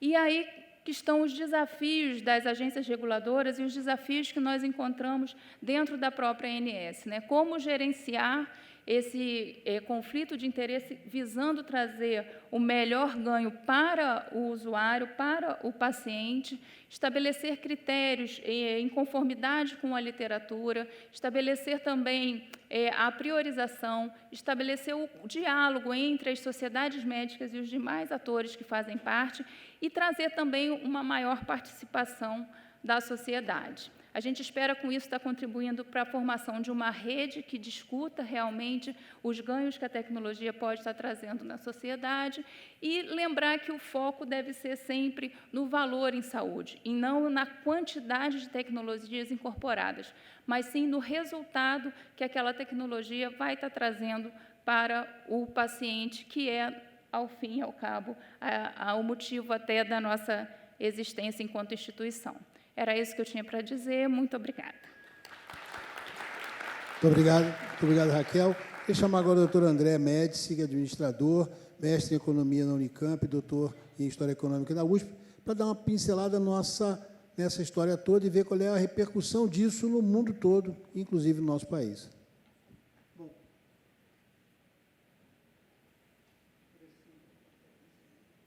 Bom, antes de tudo, queria agradecer uma vez mais aí a Abrale pela participação nesse congresso. Foi basicamente a segunda vez que eu já estou participando. E eu não sou um especialista na questão específica de ATS, e a minha visão é externa, porque eu trabalho no Banco Mundial, eu estou basicamente há 21 anos fora do Brasil. Então, basicamente, foi muito bom ouvir aqui a perspectiva de todos os atores, né? Não estão os atores completos, eu acho que faltou um pouco aqui a população, né? Mas, de todos os modos, todo modo, a gente tem vários atores que foram colocados aqui, e a minha visão um pouco um pouco mais para avaliar externamente esses processos todos. Então, poderia passar... eu vou pegar aqui. Então, basicamente, eu gostaria de colocar uma coisa que é muito positiva, mas também tem um aspecto de dúvida, né? Que a medicina costumava ser simples, inefetiva e relativamente segura no passado. Mas, atualmente, ela é complexa e efetiva, mas potencialmente perigosa. Daí a necessidade de se ter avaliação de tecnologia, né? Principalmente para evitar que esses perigos, né, sejam colocados ao nível da sociedade. Então, essa é uma das questões que tem que ser colocadas a esse nível, né? A proposta desse painel seria analisar a realidade brasileira da avaliação e incorporação de tecnologia em saúde sob a perspectiva de diversos atores envolvidos no processo e indicar caminhos que garantam o acesso a tecnologias. Então, eu posso dividir isso em 3 partes, que são as partes que eu vou falar nessa apresentação. A primeira é a realidade brasileira da avaliação e incorporação de tecnologia em saúde de um ponto de vista externo, né? Eu não estou dentro de cada uma das instituições, dos atores, para colocar essa questão. A segunda é a perspectiva dos atores. Então, eu tentei fazer, basicamente, pela análise que eu conheço do que está acontecendo, como é que os atores, de alguma forma, se comportam. E a terceira são os caminhos que possam garantir um acesso a tecnologias essenciais para a área de oncologia. E uma das coisas que eu podia colocar já a princípio disso é que muitas das tecnologias que estão sendo discutidas aqui são tecnologias que estão associadas ao tratamento, quando, na verdade, a grande onda de revolução nas tecnologias de saúde vem pelo lado da promoção e da prevenção, e, no caso específico da oncologia, do tratamento precoce, ou seja, da identificação, né, do diagnóstico e tratamento precoce. Então, essas são coisas que a gente tem que pensar do ponto de vista do que pode acontecer no futuro. Bom, a realidade brasileira da avaliação de tecnologia, né, passa principalmente porque em a gente dizer o que é ATS, né? É um processo de investigação das consequências clínicas, econômicas e sociais da utilização das tecnologias de saúde. Então, a gente tem que ter em consideração essas 3 dimensões. Mas também tem que considerar, como tecnologia de saúde, não só a questão de medicamentos, ainda que medicamentos seja a maioria do que aparece no caso dos pedidos de avaliação, mas também procedimentos técnicos, sistemas organizacionais, que são muito importantes, porque, muitas vezes, a organização faz a diferença, então é necessário que a gente tenha uma outra forma de organizar o serviço de saúde. Os temas educacionais de informação, a gente tem uma grande assimetria de informação em saúde e uma assimetria de informação ainda maior no tema de câncer. Então, reduzir essa assimetria, ou qualquer tipo de processo que reduza a assimetria, é uma questão que tem que ser considerada também. E o suporte a programas e protocolos essenciais, por meio dos quais a atenção e os cuidados com a saúde são prestados à população. Então, quando a gente trabalha com o que é avaliação de tecnologia, a gente não está só pensando em medicamentos, não está só pensando em equipamentos médicos ou um determinado processo, uma terapia, mas está pensando num conjunto de coisas que pode ser muito mais abrangente. Bom, o que se deve levar em conta em ATS? Essa é uma outra questão. Primeiro, a epidemiologia, a prevalência e a gravidade da doença. Isso é que dá a priorização, né? Se a gente tem um processo no qual a gente vai identificar a prioridade epidemiológica e a gravidade, é o primeiro ponto para a gente ter que partir. O segundo é o custo social, econômico e também a demanda que a gente tem da sociedade por esse tipo de processo. Quer dizer, essa é uma segunda questão de consequência. A terceira é o potencial da tecnologia para poder reduzir a prevalência e a gravidade da doença, né? Será que aquela tecnologia ela vai reduzir o primeiro e o segundo problema que nós estamos vendo? O potencial da tecnologia para reduzir o custo frente à demanda. Será que ela tem um custo menor dentro das possibilidades terapêuticas que ela pode oferecer? E, por fim, o potencial da tecnologia para melhorar a qualidade de vida e reduzir os riscos da saúde. Então, isso fecha o ciclo, né? É esse tipo de processo, basicamente, que a gente deveria estar avaliando, de um ponto de vista externo, com o que é a avaliação de tecnologia em saúde. Os progressos na ATS no Brasil, eu acho que eles passam por, pelo menos, 3 fases. Uma fase que é uma coisa muito recente, né, na verdade, né? Antes dos anos 2000, a gente não tinha nada. Entre 2000 e 2004, você tem a criação do DECIT, a primeira proposta de ATS do Ministério da Saúde, a criação dos grupos de trabalho específicos de ATS e assim por diante. Entre 2005 e 2010, a gente tem a elaboração da Política Nacional de Gestão e Tecnologia em Saúde e a revisão dessa mesma política. E, a partir de 2011 até 2017, a gente tem a criação da Conitec, a geração de diretrizes tecnológicas e alguns seminários específicos em ATS em hospitais. Então, a gente está ainda engatinhando, a gente não tem tudo, mas, de alguma forma, teve um avanço muito rápido nos últimos anos. Essa é uma das questões que é importante, né?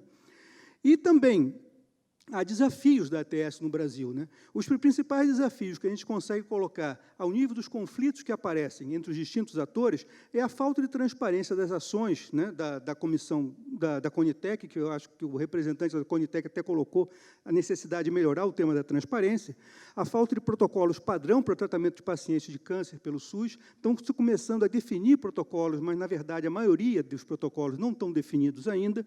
A compra de medicamentos de câncer fica a cargo de cada um dos 200 hospitais credenciados, gerando uma despadronização dos critérios de cobertura, quer dizer, é necessário ter um processo de homogeneização desse tipo de processo.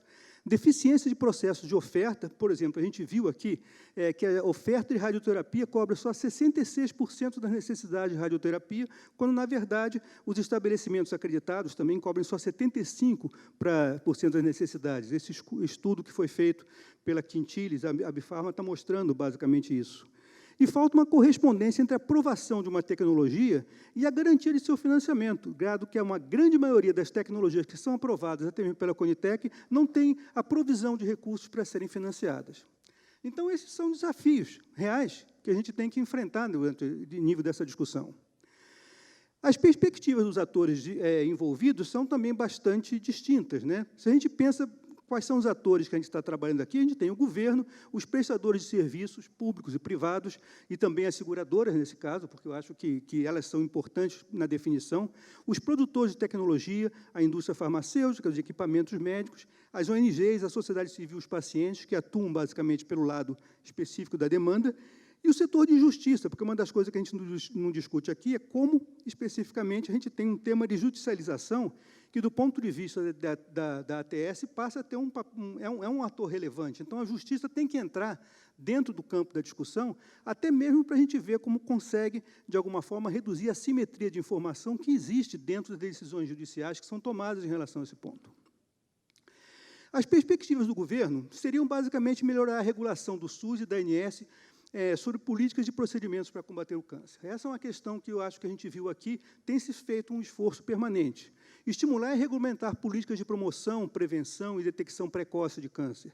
Definir protocolos clínicos para procedimentos e linhas de cuidado específicas para garantir a sua atualização permanente. E introduzir novos métodos de remuneração pelos serviços que possam corrigir distorções do pagamento de serviços atualmente existentes, porque existem grandes distorções pelas formas que se financia os serviços de saúde através do fee for service, do pagamento por serviço. É necessário formas que possam inovar dentro desse tipo de processo. O pagamento por valor, que a gente já comentou aqui, o pagamento por performance, existem vários tipos de questões que podem até mesmo redefinir como os protocolos podem ser organizados. Do ponto de vista das perspectivas dos prestadores públicos e privados de serviços de saúde, há um tema de sustentabilidade no financiamento, quer dizer, a questão de como se define a remuneração justa, cobrindo todos os fatores, trabalho, capital, insumos, para cobrir os custos dos serviços prestados do SUS e aos planos de saúde numa perspectiva que seja realista. Hoje em dia, a gente tem uma grande irrealidade na questão específica das formas como é financiado. A sustentabilidade dos custos mesmo, quer dizer, estudos para redução de custos diretos do câncer sem prejuízo da cobertura e qualidade. Esses estudos ainda são muito tênues, é necessário que se aumente especificamente essa questão. E boa parte dessa discussão passa da passagem, por assim, de procedimentos que estão ligados a estadiamentos mais avançados para procedimentos que estão ligados à promoção e prevenção e estadiamentos precoces. Essas questões têm que ser discutidas. A integralidade do cuidado. É necessário que tenha um marco regulatório e políticas operacionais para integrar serviços desde o diagnóstico precoce até os estadiamentos finais. Hoje em dia, a gente tem uma grande fragmentação no processo de tratamento do câncer, e isso faz com que os custos sejam muitas vezes maiores, com duplicações, com uma série de processos que poderiam ser otimizados. A questão das respostas à inovação. É necessário que se tenham câmaras técnicas para discussão, revisão e resposta ágil para exceções aos tratamentos financiados quando efetivas. Muitas vezes, como os casos, a gente está partindo cada vez mais para a medicina individualizada, tem casos que podem ser resolvidos de uma maneira diferente daquelas que estão nos protocolos. Então, é necessário que se tenham instâncias técnicas para discutir esses casos e ver efetivamente a sua efetividade, se eles podem resolver o problema. A perspectiva dos produtores de tecnologia, farma, equipamentos, passa basicamente pela agilidade nos processos de ATS para o licenciamento de novas tecnologias, que tem sido considerado muito longo ao nível da discussão. A incorporação de bases técnicas e éticas para a decisão sobre o uso de tecnologias, para que a decisão sobre o critério do menor custo corresponda a benefícios reais e mensuráveis. Muitas vezes a gente passa por uma situação onde se define simplesmente pelo menor custo e a análise técnica que garanta a efetividade que está sendo feita fica deixada de lado. Então, se opta pelo menor custo quando, na verdade, não se tem efetividade garantida. Essa é uma questão importante. O estímulo a parcerias para que a apropriação nacional do know-how para a geração de tecnologia no combate ao câncer seja efetivamente desenvolvido. Na perspectiva das ONGs, da sociedade civil, dos pacientes, a gente tem a redução da incidência de câncer, que é uma questão óbvia, o aumento da sobrevida dos pacientes das taxas de cura, a melhoria da qualidade de vida dos pacientes, processos custo-efetivos que reduzam custos indiretos e custos sociais do câncer, e a melhoria da capacidade de resposta do governo e dos serviços de saúde. Essas são demandas legítimas que se tem do ponto de vista do lado da demanda, ONGs, sociedade civil e pacientes. E tem as perspectivas do setor judicial, que é a redução da assimetria de informação que leva ao julgamento equivocado de casos, que acontece muitas vezes, a melhoria da capacidade de resposta e apoio das pessoas que realmente necessitam de suporte judicial, a redução dos casos ganhos injustamente sob a pressão das famílias, grupos econômicos ou oportunistas, e, com isso, a gente leva especificamente a questão de quais são as alternativas de tecnologias que a gente pode ter para a oncologia. Primeiro, a questão que eu acho que é mais importante, eu talvez me fixe mais nisso, porque meu tempo já está esgotando, é dar prioridade ao que é mais básico. Ou seja, existem algumas medidas de caráter geral que têm que começar a ser pensadas e, de alguma forma, avaliadas como tecnologias. Educação sobre os riscos do tabaco é uma questão que já está, de alguma forma, o Brasil avançou muito nisso, mas ainda é uma questão que pode se colocar. Valor da vacinação contra HPV e a hepatite B. Valor do diagnóstico e tratamento precoce. A questão do tratamento paliativo, incluindo alguns opioides. O custo per capita, por exemplo, desse tipo de medidas, isso está na base de um estudo que foi feito pelo DCP3, que é um estudo que é feito de 10 em 10 anos, ao nível do sistema internacional, que congrega qual é o estado da arte de cada tipo de doença, né? Eles fizeram um livro agora, recentemente, em 2016, sobre o tema de câncer, mostra que o custo dessas intervenções custaria alguma coisa a mais em torno de um país de renda média alta, como o Brasil, de $5,72 per capita. Ou seja, se isso seria justamente fazer com que o Brasil gastasse em promoção, prevenção, e basicamente nessas medidas, algo em torno de $1,2 bilhões a mais. Quando a gente sabe que, especificamente, o gasto do Ministério da Saúde, ou o gasto de saúde do SUS, em termos de câncer, está na faixa dos R$5 milhões, que seria em torno de 3, um pouco menos, $2 bilhões. Então, essa é uma questão que tem que se pensar efetivamente. Agora, para isso, a gente tem que mudar o foco, né, desse tipo de processo, de só fazer uma coisa centrada no tratamento, para uma coisa mais centrada na promoção e prevenção. Existem algumas medidas específicas que são prioridades também, a taxação do tabaco, a vacinação obrigatória contra HPV e hepatite B nas escolas, exames de tratamento de lesões pré-cancerígenas de câncer cervical e tratamento precoce quando edificado, cirurgias desobstrutivas e tratamento precoce de câncer coloretal, identificação e tratamento curativo contra câncer de mama em estágio precoce, identificação e tratamento de alguns tipos de câncer infantil. Essas são medidas que, especificamente, teriam um avanço bastante grande e deveriam ter protocolos específicos que fossem testados com as linhas de cuidado que existem. E essa é uma outra questão que eu colocaria. A gente está, na verdade, avaliando tecnologias de um ponto de vista muito isolado, mas a gente tem que pensar na tecnologia integral. Por que a gente não avalia linhas de cuidado? Por que a gente não avalia protocolos que sejam mais amplos? Coisas que permitam, efetivamente, definir os processos de tratamento numa perspectiva de mais longo prazo. Bom, por que promoção, prevenção e diagnóstico precoce devem ser incentivados? Primeiro, porque minoram ou evitam os fatores de risco.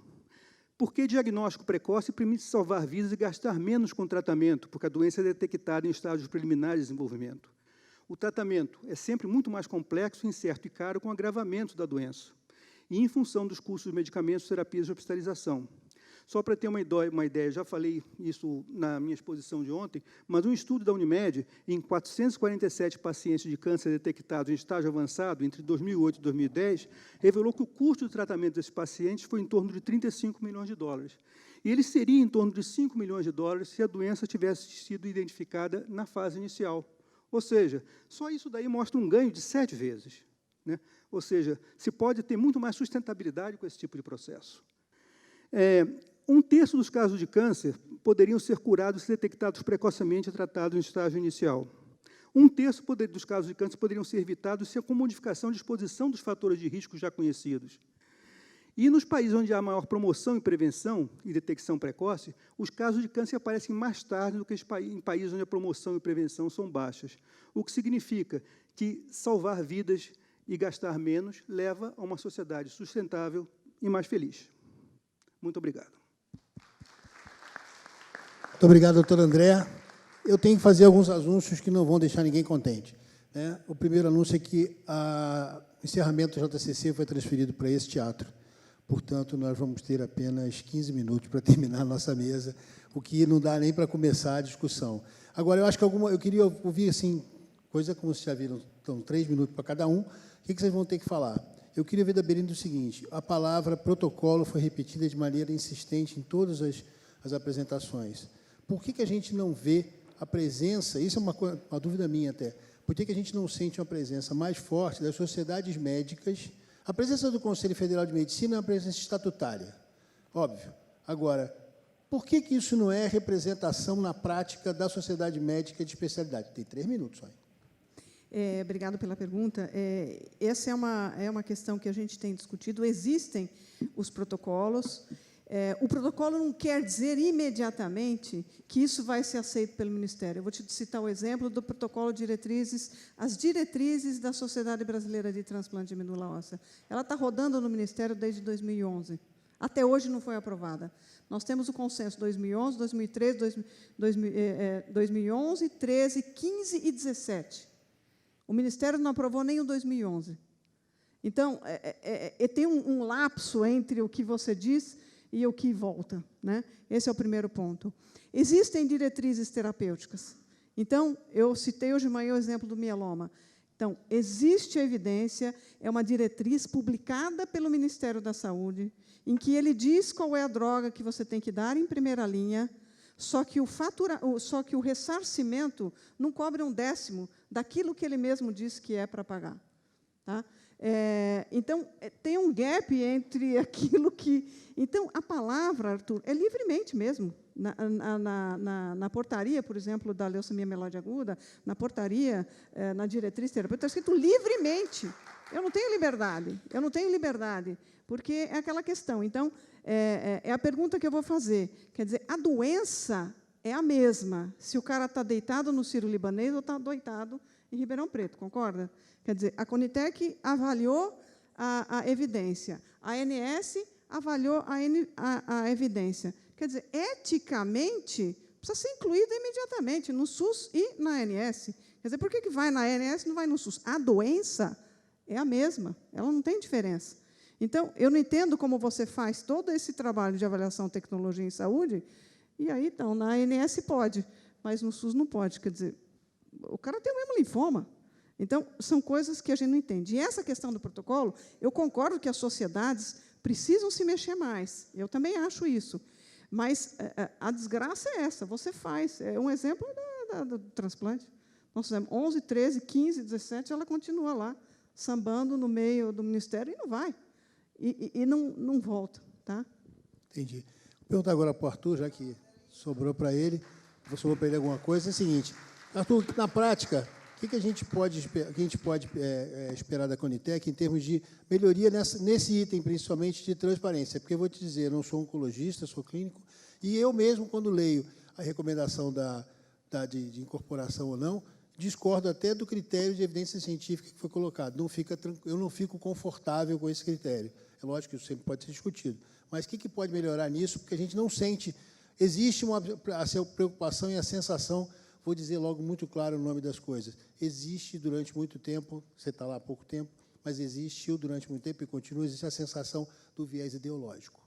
A gente tem que conseguir que isso fique claro que não existe, para a sociedade poder ficar tranquila. Bem, eu não gosto assim, de falar que não há transparência. Eu acho assim, que é um processo que pode ser melhorado, sim, que eu mesmo assumi no momento que eu fiz a minha apresentação. Visto que no nosso site tem acesso a todas as recomendações da Conitec, com todas as referências bibliográficas que foram utilizadas, e a decisão final baseada em cima de tudo que foi analisado. E volto a bater o ponto assim, que eu acho que a participação social mais efetiva faz com que essa transparência ela seja mais promissora, ou que ela seja mais aceita por parte de todos os atores envolvidos, visto que todos estarão entendendo o processo desde o início após a decisão. E vale deixar bem claro, que eu não entendo, não sei se ficou claro para todos, assim, nós, enquanto Conitec, não podemos sugerir nada. Nós somos uma agência, uma comissão, nesse sentido, totalmente reativa. A gente não consegue ser proativo. Então, nós dependemos de provocações das associações médicas, das associações de pacientes, da indústria, para que tudo possa ser analisado. Então, assim, pode ser que nós tenhamos várias tecnologias disponíveis no mercado, mas que isso não chegou até nós uma solicitação de avaliação. Então, não é porque o Ministério não quer fornecer, é porque realmente a gente não pode ter esse trabalho de proatividade para estar fazendo isso. Por outro lado, algo que eu não coloquei na apresentação, nós temos um setor dentro do DGITS que trabalha com o monitoramento de horizonte tecnológico. Então, assim, mesmo hoje, fazendo uma análise fria do trastuzumab, por exemplo, para câncer de mama HER positivo, nós avaliamos aquela tecnologia em si, mas também já começamos a ver o que estão estudos em fase clínica, em fase pré-clínica, fase 1, fase 2 de estudos, e que possam ser candidatos a vir para o tratamento. E isso acaba sendo utilizado e muitas vezes colocado no relatório como algo a ser atualizado futuramente. Mas, resumindo, participação social, ajuda de todos, reforço que estamos de portas abertas, todos podem ir lá conhecer o departamento, conhecer a comissão, se quiser outros momentos, outras agendas. Eu acho que tem se falado muito aqui, a solução é a gente conseguir juntar gestão, integrar todo mundo e, junto com essa inovação, para que nós possamos, quem sabe, num 5º congresso de Todos Juntos contra o Câncer, trazer a evolução de tudo que foi debatido nesse evento desse ano. Obrigado, Arthur. Eu queria agora perguntar para o Pedro o seguinte, onde a indústria, como agente que traz a inovação, na verdade, para dentro propõe a inovação para o mercado, pode participar mais dentro, no sentido, não, lógico que vocês só podem se manifestar depois que acontece algum resultado, mas como é que ela pode participar mais próxima da sociedade, fazendo ficar mais claro para todo mundo o que está sendo oferecido, porque também, muitas vezes, existe uma sensação, que eu acho que eu tenho que ser um pouco crítico, de que existe uma oferta de uma coisa que pode resolver tudo e que, na prática, não é assim. Para que a sociedade também sinta, da mesma forma que se sinta mais segura e confiante com as recomendações da Conitec, possa se sentir mais segura e confiante com o que está sendo ofertado pelos produtores. Alô. Bom, a indústria, ou o fornecedor de tecnologia, tem participado do processo ativamente junto ao governo, ao órgão do governo, né? na submissão e na apresentação das evidências, dos estudos e tudo aquilo que a longo tempo e o enorme grau de exigência é feito à indústria. A indústria pediu, e a Conitec até foi um avanço, aceitou, a participação da apresentação de quem fez o pleito, pode ser quem produziu a tecnologia ou não, mas quem fez o pleito para a Conitec, que esse pleiteante pudesse, junto à Conitec, no dia da decisão, fazer uma apresentação e tirar dúvidas em relação a todos aqueles aspectos que possivelmente tivesse em dúvida, né? Isso em relação à Conitec. Em relação à ANS, nós precisamos ainda avançar mais. Nós tivemos, em 2015, uma decisão da ANS que foi de permitir, no caso, a Interfarma, de participar da Câmara de Saúde Suplementar, aí, como ouvinte, eu não sei por que como ouvinte, mas o fato é que foi assim. Ouvinte é aquele que só pode ouvir, mas não pode falar, então está caçado a palavra. Mas foi na mesma decisão, foi aprovado que nós tivéssemos um assento no COSAúde, para que tivesse todos esses interesses que estão ali representados, as operadoras, todas têm assento, e que pudesse também, aqueles que vão ofertar as tecnologias, pudessem estar apresentando os seus argumentos e participando do debate. Só que, apesar da decisão ter sido tomada em 2015, nós, até hoje, não conseguimos participar do COSAúde de nenhuma reunião. Eu já mandei e-mails pedindo para participar, para a indústria participar. Agora, tivemos, recentemente, uma reunião com o Leandro, que é o presidente atual, e ele, mais uma vez, porque a gente não encontra, dentro da ANS, ninguém que diga, não, nós somos contra a participação da indústria. Quer dizer, ninguém é contra, mas a gente não consegue participar. Então, até aproveitar a presença da doutora Raquel aqui, que ela pudesse até dar algum dado sobre isso, porque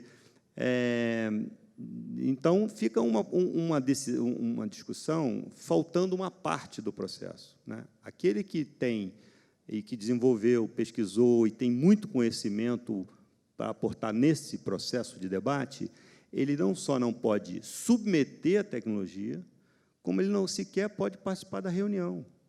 Então, tem a consulta pública. Ora, a consulta pública já é a parte final do processo, né? Aí você manda milhões de manifestações na consulta pública, complica muito mais o processo. Então, o rito processual acho que ainda pode melhorar bastante com a participação, não só nossa, mas de vários outros atores nesse processo. Raquel, sobrou para você. Né? Eu ia dizer o seguinte, só para dizer uma coisa, qual é, aí trazendo sempre uma pitada minha nessa história, qual é a expectativa que todo mundo tem? A ANS, por representar o setor privado, ela traz para a população a ansiedade de que vai reagir de maneira tão rápida quanto o setor privado habitualmente reage. E, infelizmente, muitas vezes não é essa a sensação que a gente tem olhando de fora, né? Empresas, obviamente, são mais rápidas do que o governo. Então, por que às vezes a gente também não sente essa sensação de agilidade na ANS? Junto com a resposta do Pedro, por favor. 2 minutinhos só, tá? 2 respostas dessas em 2 minutos. Pedro, quem é ouvinte na Câmara de Saúde Suplementar acaba não recebendo o convite para o COSAúde. Então, já respondo a sua pergunta dessa forma. Mas isso não quer dizer que o pleito não chegue até nós, porque o que mais discutimos esse ano foi, inclusive, a incorporação de medicamentos, e um peso grande para medicamentos oncológicos. Então, por meio das sociedades médicas, que são as principais demandantes, e até por representantes do paciente, como a Abrale, que tem assento e que discute, de certa forma, a indústria está representada por aquele que utiliza a tecnologia. Além disso, nós recebemos todas as solicitações de reunião com todos os farmacêuticos, nós recebemos, conversamos, apresentamos o processo. Então, a indústria participa, sim, pode não ter o assento definido dentro do comitê, mas ela é representada por quem utiliza a tecnologia, tanto como paciente, como quanto o médico, que é quem vai estar prescrevendo. Então, existe essa participação. Em relação à questão da agilidade e o que é governo e o que é privado, primeiro, a ANS é governo. Nós somos uma agência reguladora federal vinculada ao Ministério da Saúde. E esse tempo que se demanda de análise e avaliação de diversas tecnologias, ele não tem como ser menor do que o que nós trabalhamos. Se você for avaliar que nós já temos um rol bastante robusto, cada nova tecnologia, todas as doenças da CID estão contempladas. Então, não tem ninguém deixando de ter o atendimento que precisa ser feito. Cada nova tecnologia que entra, ela tem o seu ciclo de vida e ela precisa estar, inclusive, mais madura para que ela possa ser incorporada a nível de sistema. Não quer dizer que, como o rol é mínimo, se por acaso um medicamento for muito inovador e tiver o seu benefício rapidamente estabelecido, não quer dizer que a operadora não possa estar pagando caso a caso de acordo com a necessidade do paciente. E isso é bom deixar claro. Obrigado. Bom, vou pedir. Você tem alguma consideração? Você tem poucos minutinhos a falar. Oi. Só para encerrar, eu gostaria de deixar a mensagem de que a Câmara de Regulação do Mercado de Medicamentos não é um órgão simplesmente certificador do preço proposto pela indústria. A CEMED ela vem tentando aplicar normas e medidas voltadas para o acesso a medicamentos, em especial esses medicamentos que compõem a lista de componentes especializados, os oncológicos, HIV e outros, como com a instituição do coeficiente de adequação de preço, que é um desconto mínimo obrigatório para compras públicas de medicamentos, a análise de custo-efetividade para medicamentos que não têm comparador interno nem externo, como aconteceu com a vacina da dengue recentemente, que foi feita uma ATS, para os outros produtos é feita uma ATS simplificada, como eu já falei, com base em comparação de tecnologias. Enfim, informação para órgãos públicos, para o consumidor e também para o judiciário, na tentativa de minimizar a judicialização da saúde. Isso tudo na busca de auxiliar na otimização dos recursos públicos. E dizer também que a gente está à disposição para o que for necessário nesse auxílio aí das incorporações. A gente tem um relacionamento muito próximo com a Conitec e estamos acompanhando as tendências e os preços que estão sendo incorporados, dos produtos que estão sendo incorporados. Bom, muito obrigado a todos. Lamento, vou ter que encerrar, porque o encerramento do JCC daqui a pouco aqui nesse teatro. Queria agradecer a todos e dizer o seguinte, é muito bom mesmo ver que o MMA virou uma conversa e que a gente... Isso é o que tem que acontecer, gente. A gente tem que entender de uma vez por todas que não existem duas saúdes no país, como não existe privado e público, existe uma saúde do Brasil que tem que trabalhar junto e todos nós fazemos parte disso. Obrigado a vocês.